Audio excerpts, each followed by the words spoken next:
बिस्मिल्लाहिर्रहमानिर्रहीम। अस्सलाम नाज़रीन, आप देख रहे हैं अवान टीवी यूट्यूब चैनल। नाज़रीन, हम डेटा आपके साथ शेयर करने जा रहे हैं। उससे पहले गुजारिश है कि हमारे चैनल को सब्सक्राइब कर लें और वीडियो को लाइक करें ताकि हर नई आने वाली वीडियो आप तक बर वक्त पहुँच सके। नाज़रीन, एक ब्रेकिंग न्यूज़ आपके साथ शेयर कर रहे हैं गुजरात गलगा वीपी 33 लाला मूसा से, जहाँ पर मुस्लिम लीग कॉफ ने अपना टिकट जो है जारी कर दिया है। तफसीलात के मुताबिक चौधरी विजय हुसैन अपने साथियों के हमरा डेरा कुलेवाल सईदा पर पहुँचते हैं, जहाँ पर उन्होंने उम्मीदवार बराए मेंबर सूबाई असम्बली सैयद मदद अली शाह को कॉफ लीग का टिकट जो है वो जारी किया है और टिकट जो है उनको दिया है। हल्का पीपी 33 से नामजद कर दिया है मुस्लिम लीग काफ ने अपने उम्मीदवार को, जबकि सैयद फैजुल हसन शाह जो है उन्होंने अपना पैनल देवना ग्रुप के साथ बनाया है हल्का पीपी 33 से।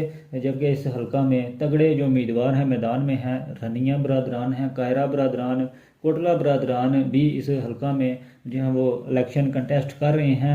आइंदा इलेक्शन में टफ मुकाबला देखने को मिल सकता है इन तमाम उम्मीदवारों के दरमियान। मजीद अपडेट्स के लिए देखते रहें अवान टीवी।